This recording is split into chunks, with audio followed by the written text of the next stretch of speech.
Town came up short in a must-win game of football on Wednesday night in what was a truly terrible advert for the Championship.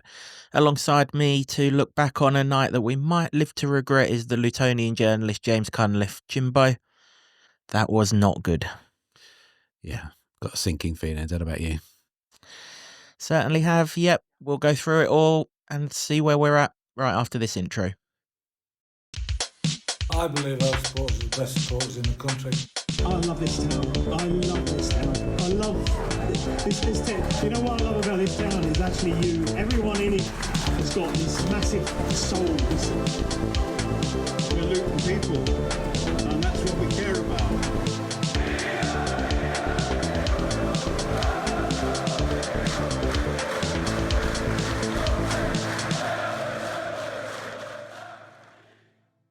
Hello everyone, welcome along to another episode of the Luton Town Supporters Trust podcast, the award-winning, longest-running Luton Town podcast, having scooped bronze in the Best Football League podcast category in the Football Content Awards.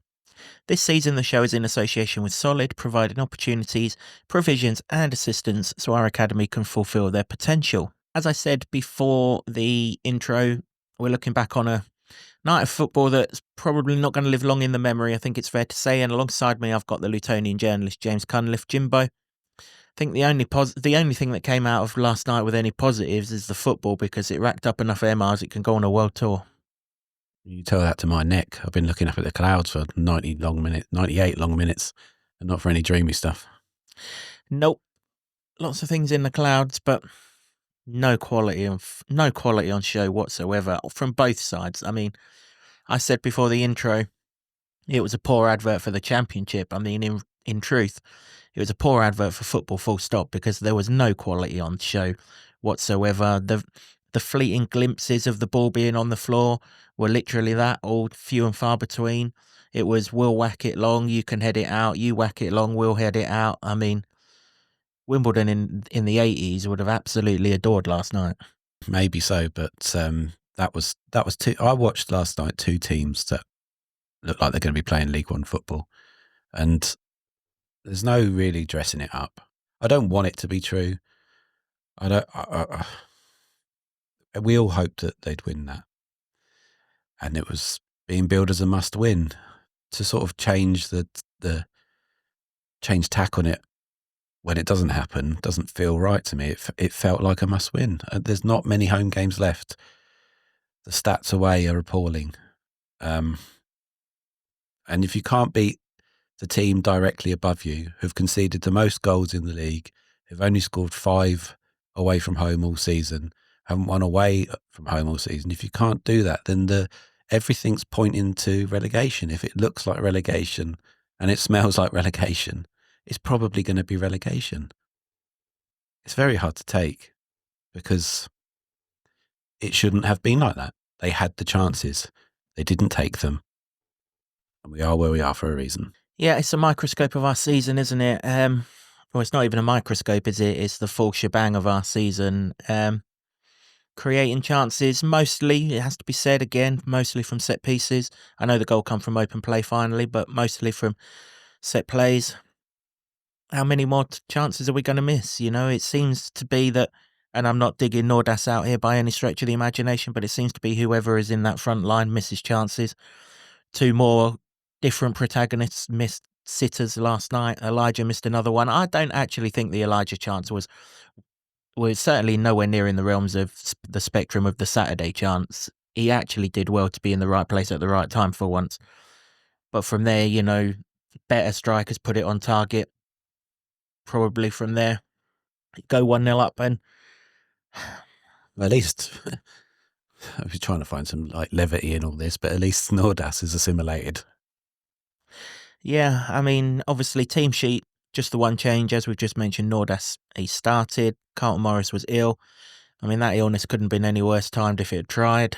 As Jimbo pointed out, it was a must-win game last night. Can Luton still get out of trouble? Of course we can. We're 2 points adrift of 21st place in the league.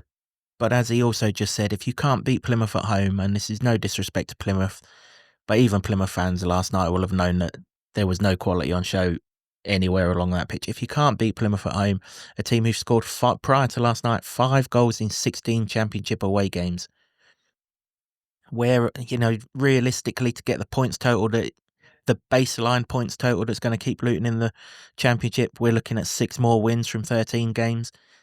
If last night's not one of them, where are those 6 wins coming from? And 11 games without a win. It's not good enough. I mean, you can talk about the chances. You can talk about positive performances on Sunday, but it's not about any of that anymore. It's about getting the points, and the points have not come along. And you can't dress it up. no, you can't. 17 shots on goal, 2 on target. And how the second one didn't end up in the back of the net, I've no idea. That might be the worst miss of the whole lot of them, and we're going back way back. I mean, ultimately, Jimbo, we were done up by the officials on Saturday, but we were bloody helped out by them last night. Yeah, I don't know why Argyle aren't more up in arms about it. I mean, they seemed absolutely cock a hoop with the draw. I don't know why. They're going down as well. You're Plymouth fans, unfortunately, you are going down as well. But you should be more up in arms about that goal that you scored in the first half, because it was clearly onside. And if that's not bad enough for Luton that they actually got through, how did he even get to that ball? How? Because we've got a goalkeeper who will not come off of his line.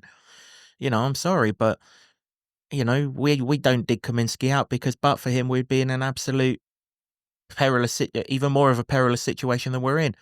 But just in Matt's Bloomfield reign, and his reign has only been 7 games, that Oxford winner where he stood and watched it, and he got bailed out by the lino last night. We'll come on to Plymouth's equaliser, because I don't think he covers himself in glory there as well.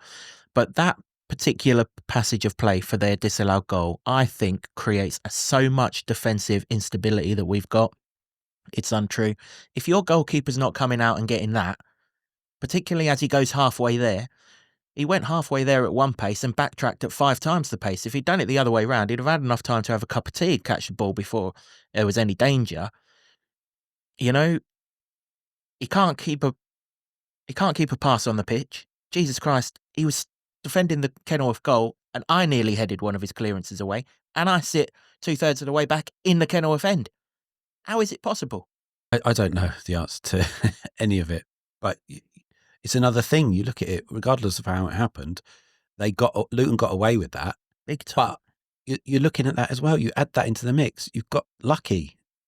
So now we're like, you're getting some luck. You've scored a goal at home.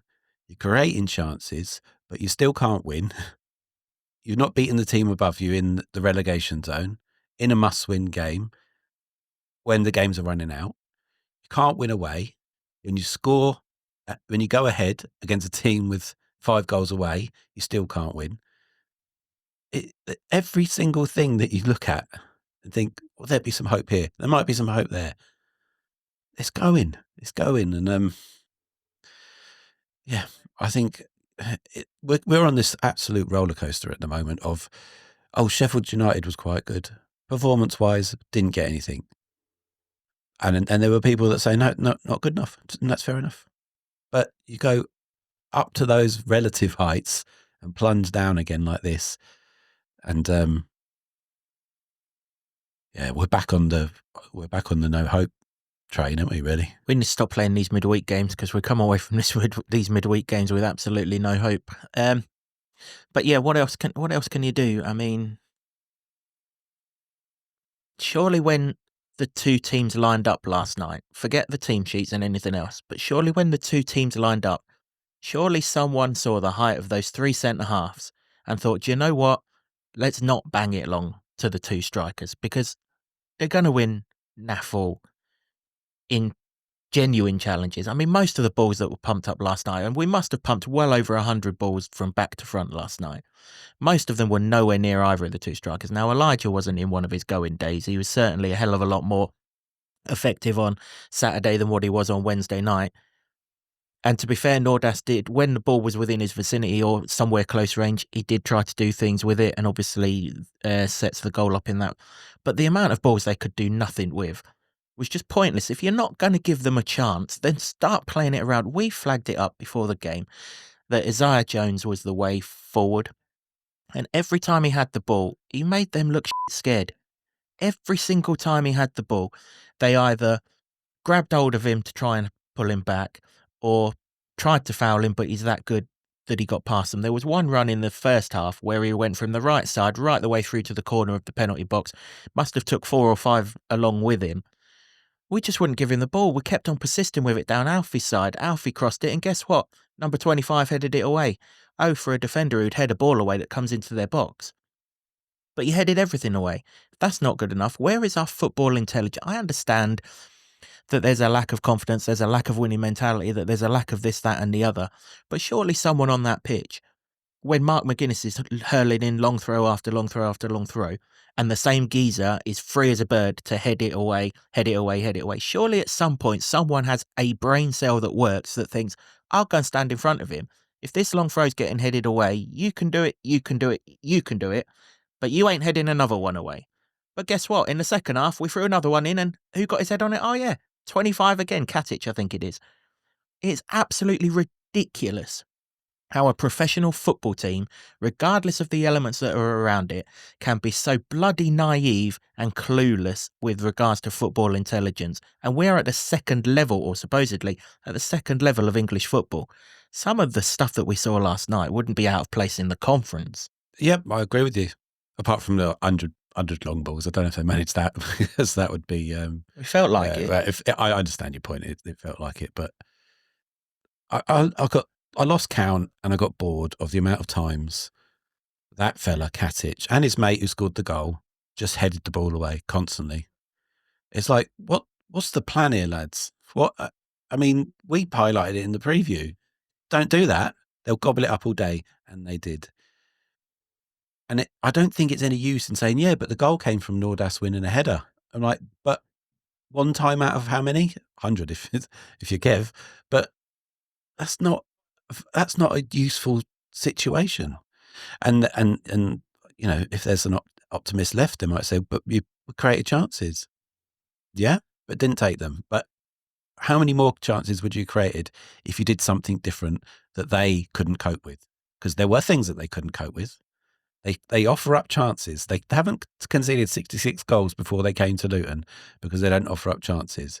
And they did. Even the one that Elijah had a swipe at came from them not being able to control the ball. One of the big lads, great with his head, clearly not that great with his feet. Chipped it up nicely for Elijah. And I take your point. It's probably a snapshot, not as clear cut as the Brown chance, but they offer them up. But not if you just keep whacking it out. We had this at Sunderland.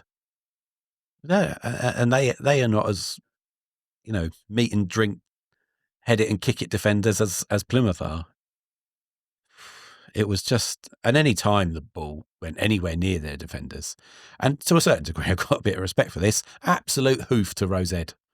No messing about with it. None of this modern football, get it down and start, boom, get it out of danger. It's a lesson there, isn't there? Yeah, I mean, I just criticised us for a lack of football intelligence. If they had it, they'd have worked out that there was no danger and would have brought it down and started playing themselves, wouldn't they? I mean, their front three, they might as well have stayed in Plymouth because they weren't in the game whatsoever, and we still managed to concede a goal against them. It really beggars belief. I mean, we completely dominated the game. We dominated the territory. We dominated the play. We should have been ahead inside 3 minutes. You know, Nordas. Football's a brutal game and it's a ruthless game at the top end of the sport. And I'm sorry, but in the situation that we're in, and I know it's your first game and everything else, but you've got to hit the target. If the keeper saves it, well, fair enough. He shouldn't be allowed to save it from that distance. But if he does, well, at least it's a positive. To put it over the crossbar like that, just can't do it. No one can do it. At the other end, that's not going over the crossbar, as we saw. It's not going over the crossbar. It's getting headed down into the corner and into the back of the net. And from there on, it was exactly the same. I thought Nordas played really well last night. I like what I saw from him. I really think that him and Morris might be an okay partnership. But can I point out one thing? I agree with you. He was involved in all the chances, which doesn't really reflect well on the rest of the forward line, really, because he's the new guy. But there was one thing that he needs to cut out very quickly. He was just barging into their players without getting anywhere near the ball. I don't know if that's it can't be a Norwegian thing. Maybe it's just he's not up to speed. I don't know what it is, but there was a lot of it, and they got the ump with it one time. They really did. They did get the ump, you're right. There was at least 3 or 4. There could have been more where he just barged into their players, and you're just giving free kicks away, and it's a momentum killer. You are, but it's the indictment of the ball up to him that you can't do nothing with it. It's nowhere near him, so he's got to try and take the defender out to give him a chance of getting near it. How many balls did he have into his chest last night? None into his. I mean, he's a 6'4". If you can't pick that chest out, what can you pick out? He picked out Morris's chest and Elijah's chest on Saturday, no problem. Shouldn't it be into feet, though? We should be talking about balls into feet, not chest. Of course it should be into feet, of course. But if you're playing long balls, chances are they're going to be aerial. So at least find his chest. I mean, how infrequently Isaiah Jones was used last night was getting right on my nerves. Right on my nerves. I mean, even in the second half, he had the whole of... I mean, he's right in front of you. He had the whole of that half of the pitch to himself. The geezer in front of him was wearing gloves. You could tell quite from an early stage he didn't fancy the job. But at no stage did we give him the ball and say, go on, run at him. And when we did, he got past him every single time. Every single time. Most of the time it ended up in winning corners, which is fine. So he's only to score from set pieces anyway. But every single time we got it. Down the other side, they'd snuffed that threat. They'd scouted that threat. They scouted that threat months ago. They were well prepared for the other side. But they weren't prepared for Izzy Jones.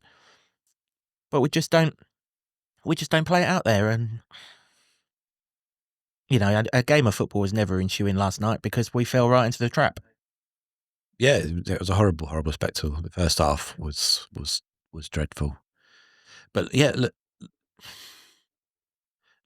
there'll be people that say Luton dominated that and they created chances. Which we did. And it's true. But ultimately, the result didn't come. For all that, I don't know if you can call it pressure, but certainly dominance. And chances. We're long past the point of being able to say, oh, well, yeah, that was good, wasn't it? I guess against a big side or one of the sides at the top, Sheffield United, you go, you created all those chances, well done. So that's why that happened. That's why we were fairly positive about that. This is a team right in the mess with Luton and you haven't got what you should have. I don't know where the points are going to come from now. I can't see it. You look at they can't win away. They never got a point on the third game of a 3-game week, which doesn't really hold up much anticipation and hope for going to Watford. They're going to play Leeds at home. I just don't see where it's going to happen. If not then, to give you some confidence, then when? There is enough games. There is, but that's mathematically. Realistically, we've all been around the block enough times to see that it doesn't seem like they know how to win a football game. No, you're right. Everyone's quoting 50 points at me. There is absolutely no way on this planet 4 teams getting 50. The bottom. There are 4 teams down the bottom there that are going to get 50 points. They're not. You're not going to need 50 points. There is a way out of this. From a mathematical standpoint, of course, there's a way out of this. But we've had 7 games of Matt Bloomfield now, and I'm not. This isn't on Matt Bloomfield. We said it when we discussed after Rob sacked. We discussed the way forward. We needed a championship shithouser to get us out of the problems and then appoint Matt Bloomfield. We didn't need Matt Bloomfield then. The risks, we all knew the risks that we were taking. You only had to look at his tenure at Colchester and his tenure at Wickham. And yes, he's turned both clubs around, but you needed the best part of 2 months to get the ship steadied and on a right course. And we just didn't have that 2 months. And we've still got 1 more month of that 2 months in terms of time frame. And by that time, the maths will start leaving us needing snookers, let alone what our eyes are telling us. But we've had 7 games under him. We've scored 4 goals. And one of the hopes I did have under him, because his Wickham side scored goals, was that at the very least we'd score goals and go down 3-2 or 4-3 or something like that. 4 goals in 7 games. 2 of them come in 1 game. that's a damning indictment. Yeah, we're creating loads of chances.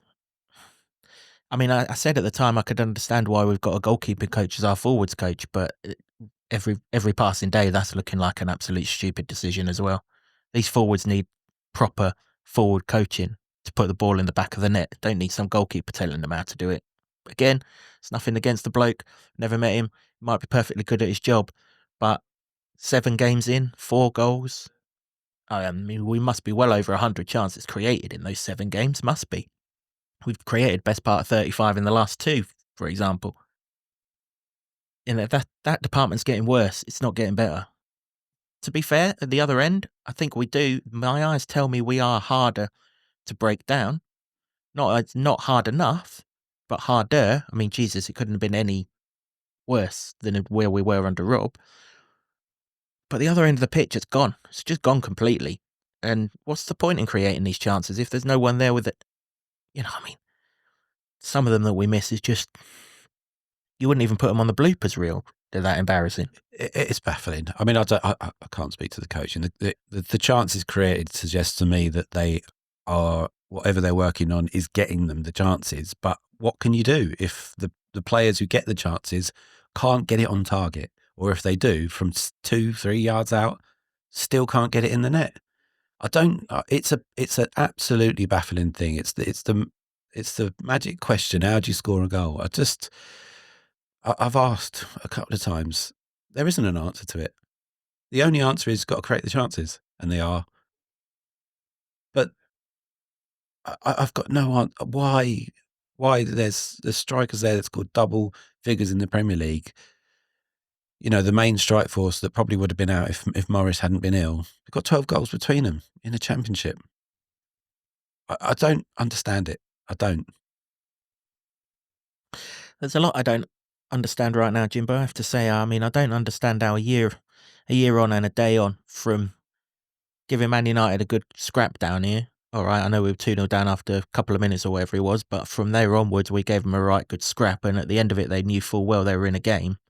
I don't even think Plymouth thought they were in a game last night. The 3 centre-halves could still do another 2 lots of 90 minutes and heading the ball away. I mean, Jesus, I think 3 of them got back to Plymouth and headed a brick wall. They were heading everything else.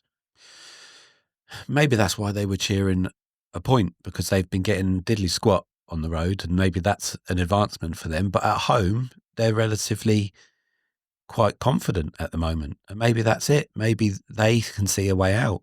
So I can understand that. Now I'm thinking it over, but I can't see the way out here for Luton. I can't see who's going to step up and stop the goals, consistently. Who's going to step up and score the goals consistently? We're talking about hope that players can find a bit of form, but how can I don't have the hope now. It's 30 odd games. We've got 13 left.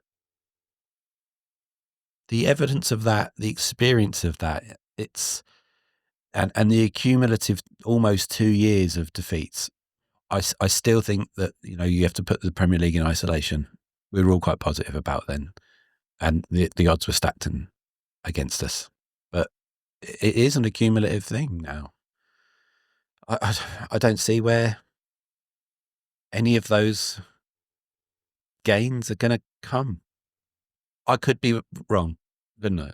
I said in the last one, I've got a humble pie in the oven, and I'm desperate to eat it. I'm desperate to eat it. I can't tell you how much I want to eat that humble pie. Well, I don't think the oven's on at the moment. Yeah, no, it's exactly that. I mean, the real problem that we've got is we've got to keep going. Now, that sounds a stupid thing to say, I get you. But we've got to keep going because we're 2 points adrift. If we were in Southampton's position right now, or Sheffield United's position last season, we could get a 3-month head start on League One. Anyone who's not going to be here next season, we can just start phasing them out onto the bench and bringing through the ones that are going to be with us next season, and that we can build our structure. We can't do that because we're 2 points adrift. For all that none of us can see a way out, none of us in the stands can see a way out. I'm not even convinced people on the pitch can now, to be quite honest with you. 1 or 2 can, but I'm not convinced that all 11 do. We can't. We haven't even got that option to us right now. And by the time that option is available to us, we're only going to be talking 3 or 4 games, unless someone around us suddenly starts picking up a spurt of form, which doesn't look likely. I mean, I don't see Plymouth getting many more points, certainly on their travels, if that's how they play. Derby look like they're in a bunker. Hull seem to be going nowhere, and Cardiff are failing fast as well. And that's the only positive in all of this, that teams continuously wait for us. But I mean, you know, they'll only wait for so long. We don't even have that let's look ahead to League One situation right now. We can't do that. We've got to keep with these senior players. But these senior players of 33 games of missing chances and whacking and panicking at the back and just whacking aimless balls here, there and everywhere. The thing that we've seen all season long, regardless of whether we play a 4 at the back, 3 at the back, 11 at the back, however many we play at it's not going to change. It's just not. A dodgy run of form over 5 or 6 games that in the Championship only lasts 3 weeks.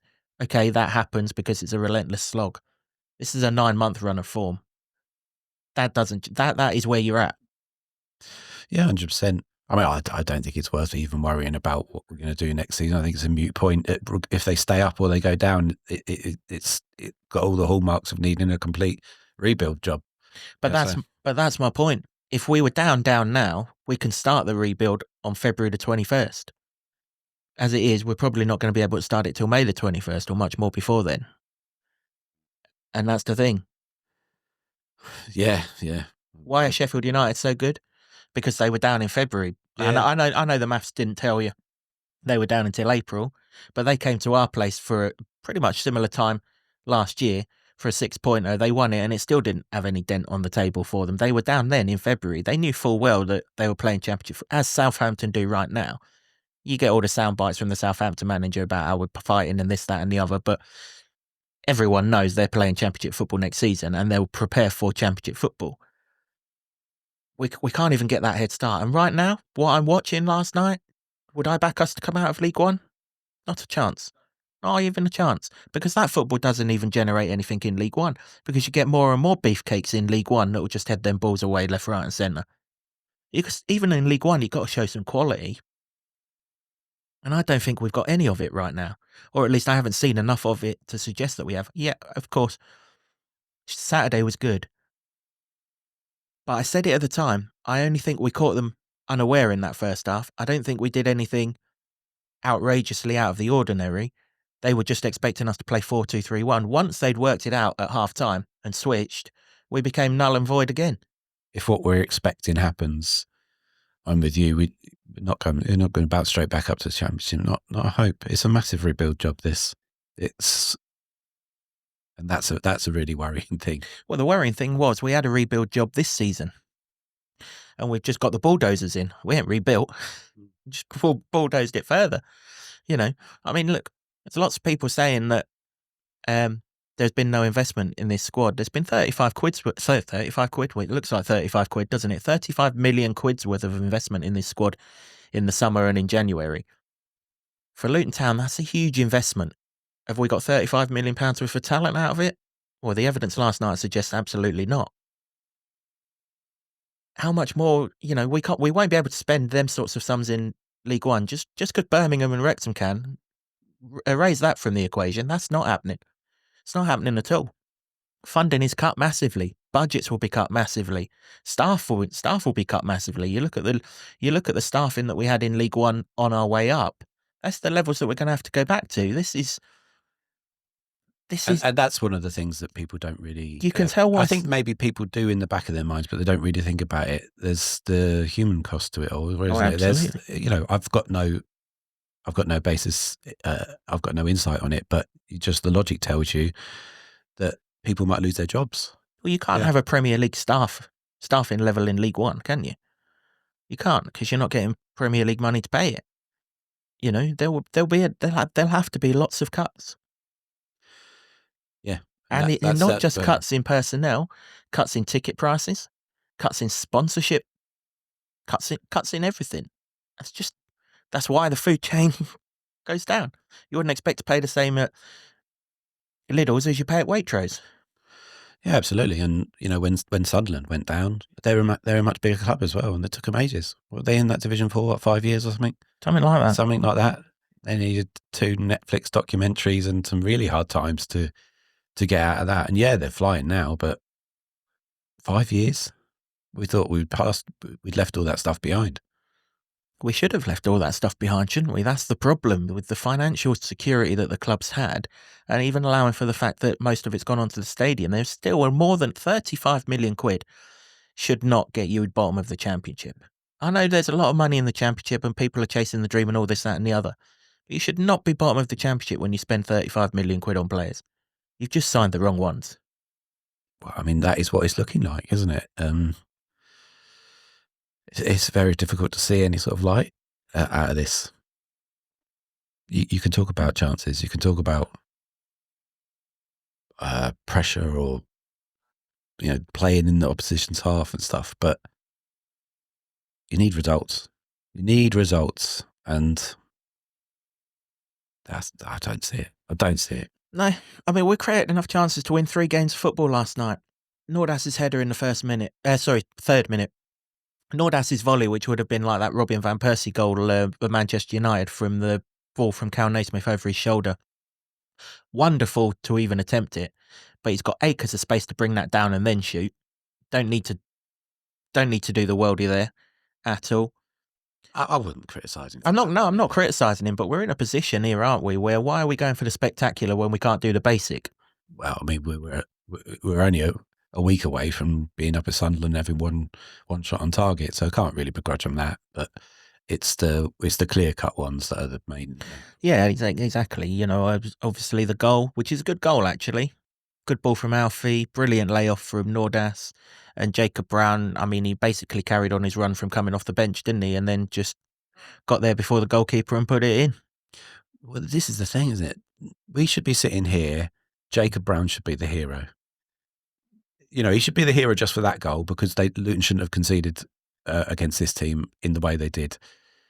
That should have been the winning goal. First touch, 30 to 40 seconds on the pitch, and after that was waiting for the game to restart.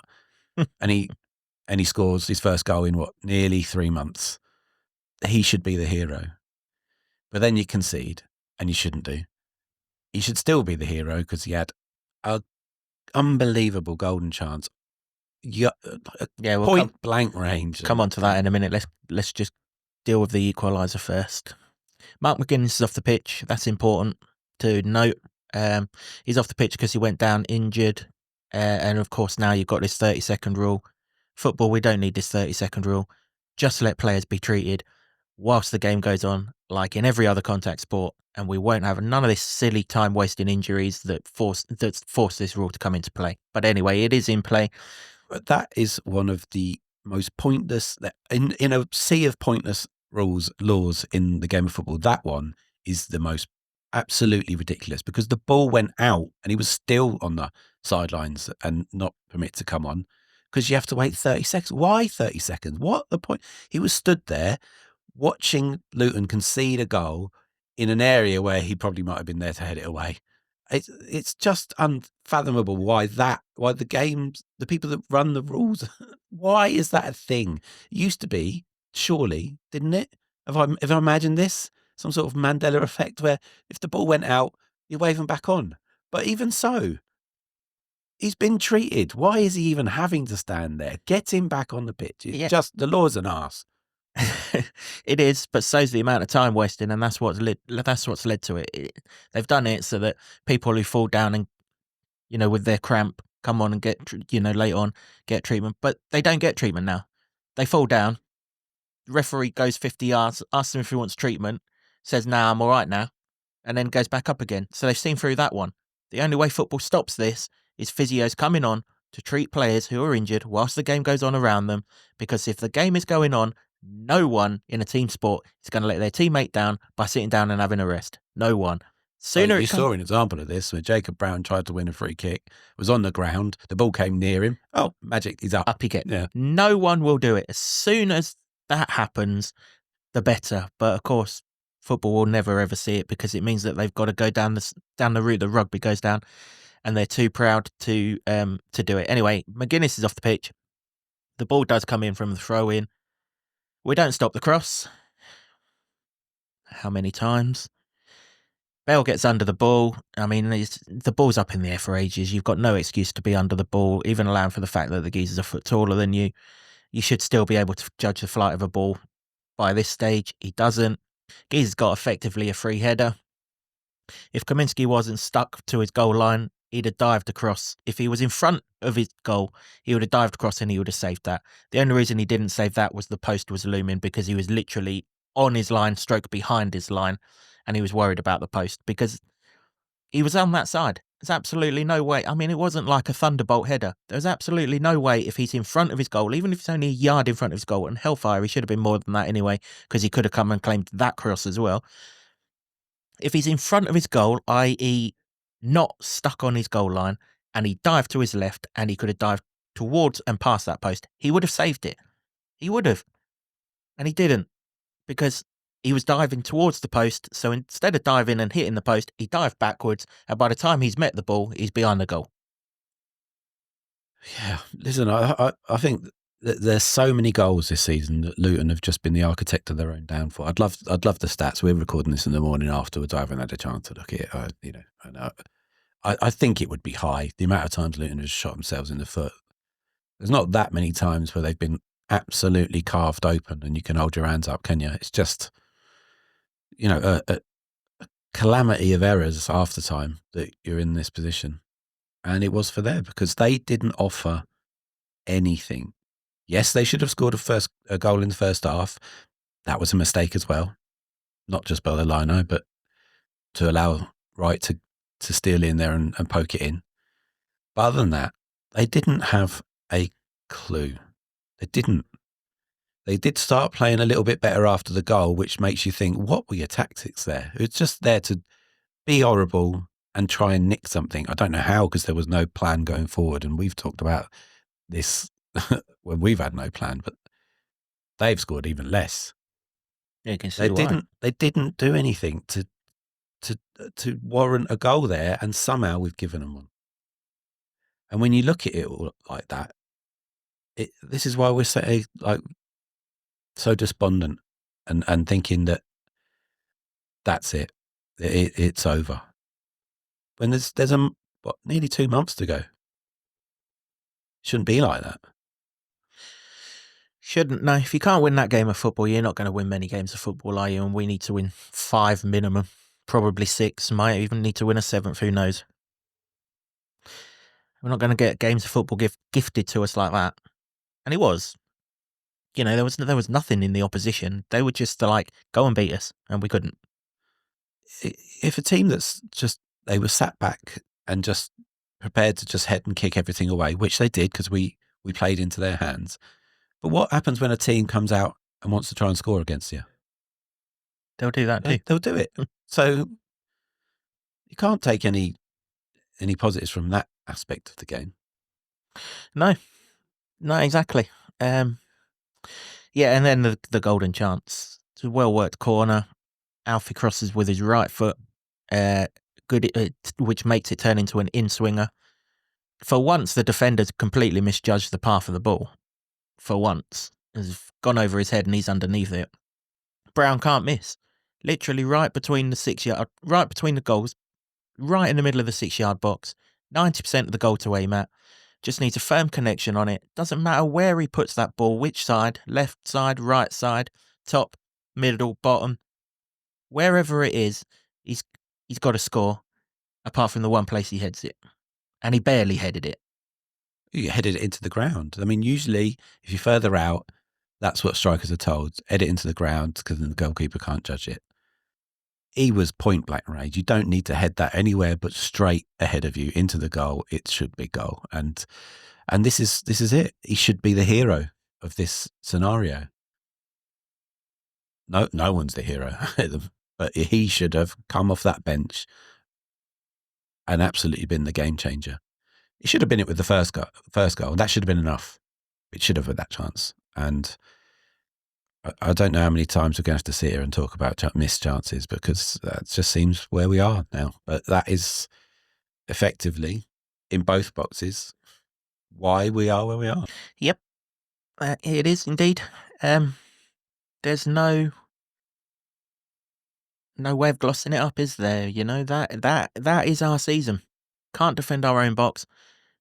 Can't penetrate in their box. And it's, all of the stuff between it has been fine all season. All of it. Okay, there's been issues formation-wise. But by and large, from penalty box to penalty box, we've been more than competitive, if not better than most teams. I mean, you look at our XG stats, just in XG total alone, and I know it's a statistic, and I know that it's not the one that matters. We're 9th in the league.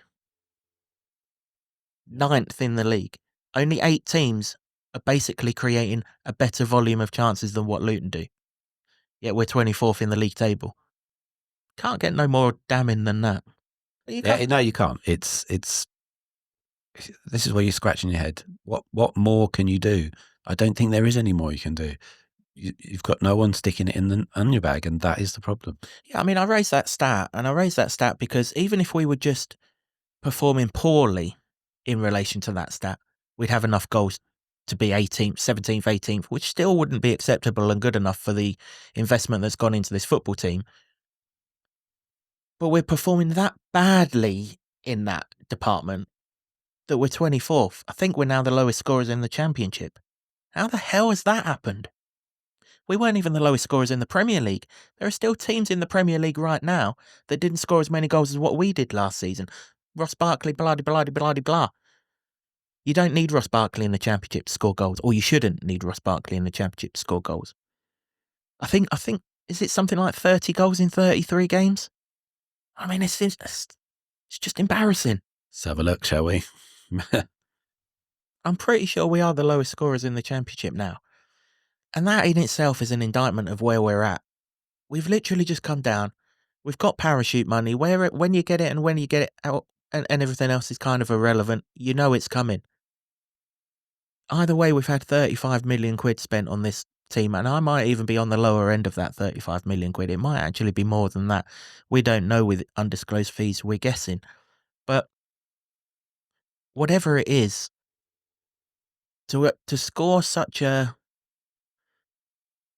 reduced volume, even from the chances that we're creating, and I feel sorry for the likes of Alfie and, I mean, Izzy Jones last night, but, sort of the other creative players in this side, that they're doing all this hard work and getting the people into the positions, and the ball's not going in the back of the net.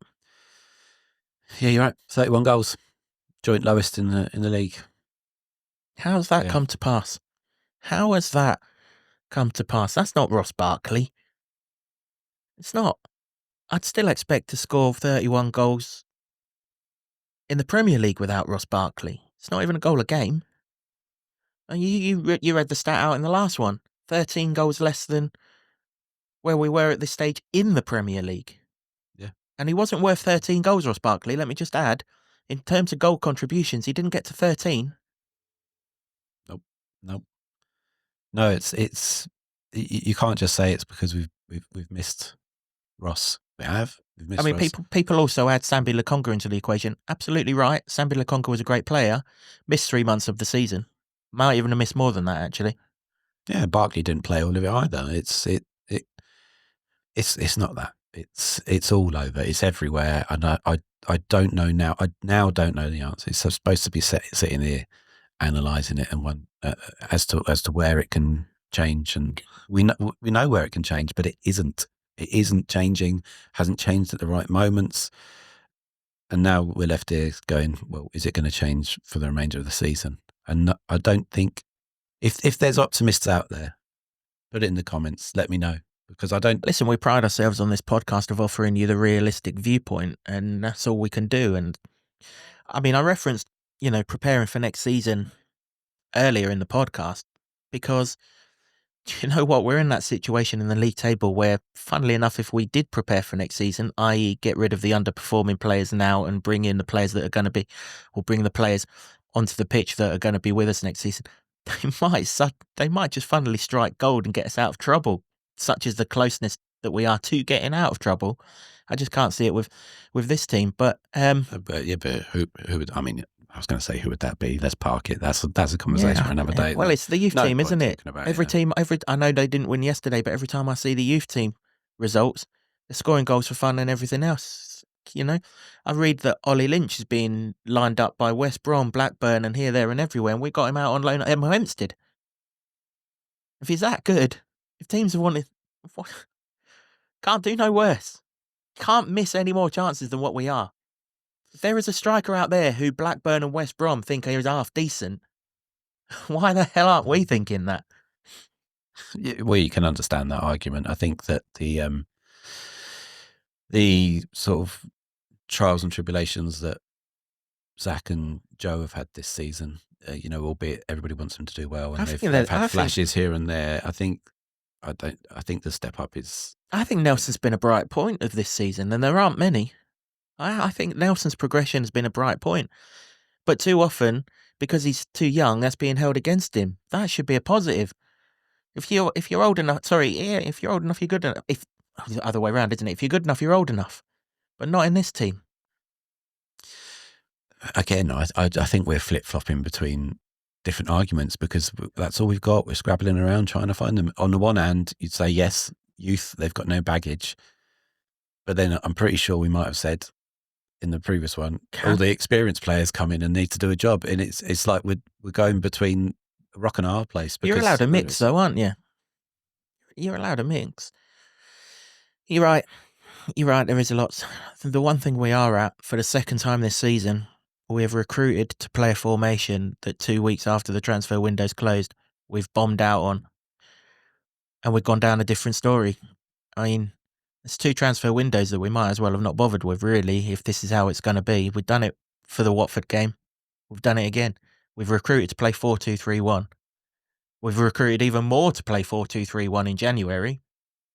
2 games into January, it's bombed out. And now we're back to this pump it long and hope that something falls for us nonsense. What was the point in recruiting for 4-2-3-1? Regardless of the fact that it wasn't perfect, it was never going to be perfect. There was too much to do in January. But nor's this. I don't think that's a formation thing. I think that comes back to the point about football intelligence, maybe. But we've recruited. You're right, it does. But we've recruited for. You haven't brought Josh Bowler to play in a 3-5-2 because he literally left Preston because he didn't want to play right wing back. Well, guess what, mate? If we don't change this formation, if you do get on the pitch, you are playing. Let me just check. Oh yeah, you're playing right wing back. Did we? When we said we signed Izzy Jones, did we want Izzy Jones to be playing right wing back? No, we want Izzy Jones to be playing right wing. Guess what? 2 weeks later, playing right wing back. Why have we recruited for a 4-2-3-1? Didn't like how it worked at Sunderland. Okay, that's fine. They are one of the best 4 teams in this league. It worked absolutely fine at Oxford until the defence got involved. Yeah, but again, we're talking about we were hailing the 7 changes for the Sheffield United game for the reason of Sunderland. And then a week later, we're going, I understand why that's happening because everybody is just racking their brains thinking, what is the solution? How can we get out of this? And you're trying all these things and nothing works. And when you're throwing all that mud at the wall and nothing sticks, we know what the end result is. Of course, we know what the end result is, but it's just like doubles down on what we've been saying all season. There's no plan. You recruit for one thing, you do something different. Well, when recruitment was your only answer, and in the middle of January, recruitment was the only answer, if you then recruited for something, you've got to give it more than 2 weeks. You have to. Now, don't get me wrong, it was good that we caught Sheffield United cold on Saturday. But I maintain it, and I'll say it again because I've already said it in this podcast. Once they changed and matched us up, we were a nothing again, apart from the odd set-piece header. And that's been the case all season. Yet we've recruited for this 4-2-3. Who could he bring on last night to change that game in that formation, having recruited for the other formation that we're no longer playing? So when we're struggling, i.e. Saturday 3 o'clock, Tuesday 7:45, what changes can he make? You only have to look at the change that he made. He took Nordas off and he brought Millie Ali on, and we still kept pumping long balls forward. I mean, crikey, my 7-year-old Nice would fancy her chances of winning a header against him in the height disparity, let alone them 3 beefcakes. Well, yeah, but he made a change, and the change worked within 40 seconds, and That- we're still that- like self-destruct. It's like we are That was talking ourselves around in circles because everything's being tried, nothing is working. that was the only change that we could have made, though. Yes, but the changes galore. There's changes here, there, and everywhere, and nothing works. Nothing is happening to affect this in a positive way. I mean, the other change summed up our season in a nutshell. Shandon Baptiste comes off the bench, he kicks the football and his leg falls off. I mean, the whole night was embarrassing last night, to be quite honest with you. But nothing was more embarrassing than that. I mean, fair play to the fellow, he kept on going. But he wasn't even tackled. He kicked the football. Didn't even kick it particularly hard. Kicked the football and it looked like his leg had fallen off. Yeah, he had a shot, didn't he? He had a shot. Well, if and you want to call it he that. went down, and yeah,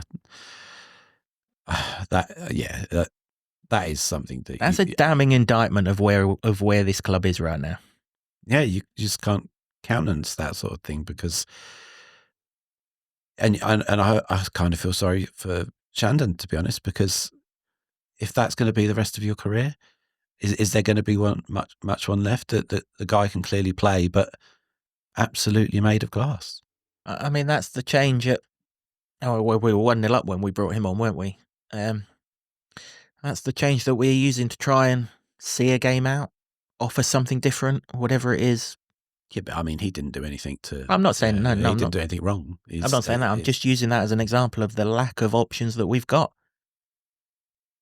Yeah, but then again, we were talking about how many players are now coming off the bench. We've got options now, and we've got options, but we haven't got options. That's the thing, isn't it? Not for this formation, we haven't.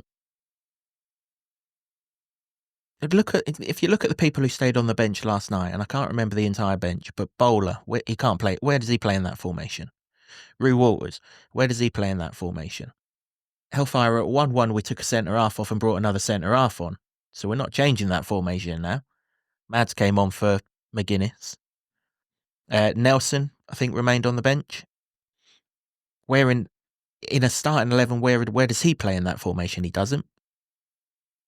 You know, I can't even remember who else was on the bench. It's all null and void. My point is, we've planned for a formation, and within 2 weeks, we've gone back to a formation that ain't worked all season.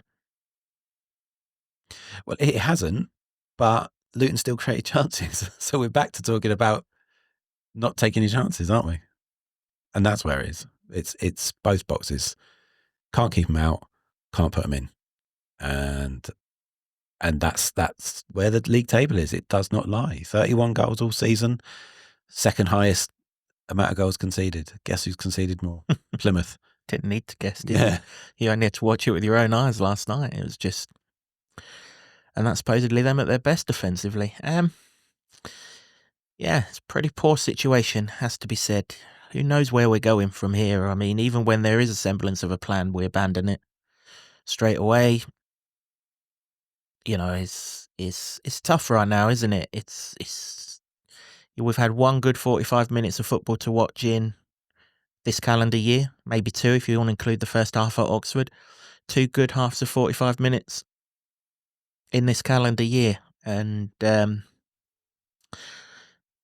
I don't even want to think about what's to come next. We'll preview it as we always do. But Sunday could be, well, it's a day to endure, isn't it? I'm not looking forward to it. If anyone is, tell me how you are looking forward to it, because that is the season in a nutshell with extra bells on, isn't it? Because, well, we've talked about it. The away form's terrible. You go in there with what? That's why this game was so important. Not only for giving you a hope that relegation can be avoided, but bouncing into this third game in a week. And it didn't happen. And so, yeah, that's going to be a tough day. Which we will preview in the next podcast. That's pretty much it for this one. Apologies that we couldn't deliver anything of a positive nature, but really wasn't much to be positive about. Let's try and finish it on a positive. Cal Naismith's a cracking footballer, isn't he? He's wonderful. Yeah. I can't remember the last time I saw a lone player get given the captain's Another armband. indictment of where we are as a football club. Well, I mean, Jordan Clark is often the vice captain. He's not playing, obviously. Morris is ill. I thought that McGuinness was being talked up as a leader. So why didn't he get it? It's just like picking at things now, isn't it? But Cal was the right person for it. Yeah, absolutely. Like you say, it's just an and, indictment you that he's a know, lone player. Probably, and this is nothing against Morris, because I favour a captain who's a midfielder who sees everything, or a defender. Probably, if Morris wasn't the vice captain to Tom Lockyer, who obviously confirmed in the programme notes his season's over, I think we knew that, then you would give it to somebody like Cal Naismith, because he is cool, calm. He has got quality. And he showed that. He used it last night. He did. In a game where there was no quality. He was very good. We know this about Cal Naismith. Hopefully he can just stay fit and play the rest of this, because, if you're in a game, in a day, in a week of not finding very much hope and positives, that's one. Yeah, hopefully we can find 3 defenders so we can play Naismith up front, because the only one in that team that's got any semblance of composure about him. That's harsh on Liam Walsh, actually. Liam Walsh has got composure as well. Another guy who we couldn't get in the game last night because we fell straight into Plymouth's trap, hook, line and sinker. Traps that we need to stop falling into if we're to have any chance. Yeah, that's the only positive we could find, really. Cal Naismith, what a fantastic footballer he is. How he didn't get man of the match last night, I've absolutely no idea. I mean, if there was a monetary reward for being man of the match, he's been done out of a few quid, hasn't he? Because he was quite clearly the best player on the pitch. For both sides. For both sides. He was trying his hardest to make things happen. That diag still works. I lost count of the amount of midfielders he just waltzed past, trying to make something happen.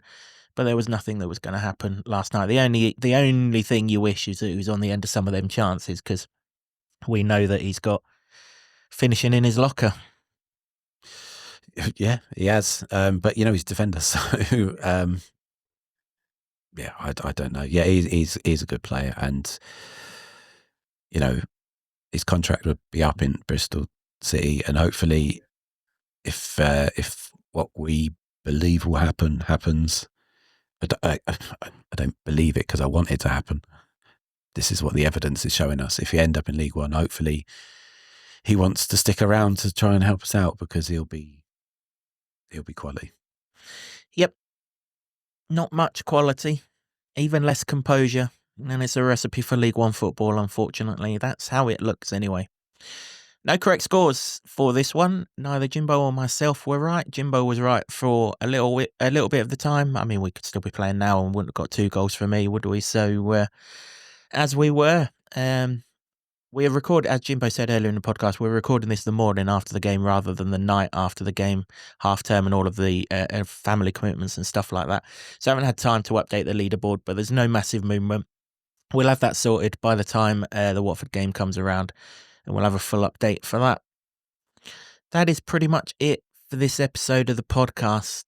Thanks to everyone for watching and listening, however it is that you consume this podcast. I know these are pretty difficult to listen to. I know that because they're just as difficult for us to sit back and record, and we would love nothing more than to do more positive podcasts and start talking about Luton wins. We're itching to talk about Luton wins. We don't want to be doom and gloom, but we will always be as realistic as we possibly can be, and that's the situation, I'm afraid.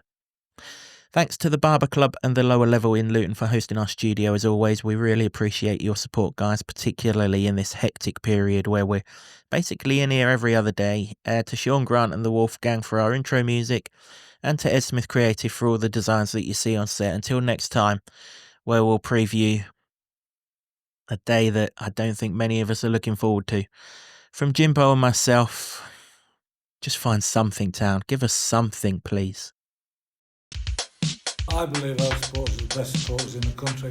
I love this town. I love this town. I love You know what I love about this town is actually you. Everyone in it has got this massive soul. We're Luton people, and that's what we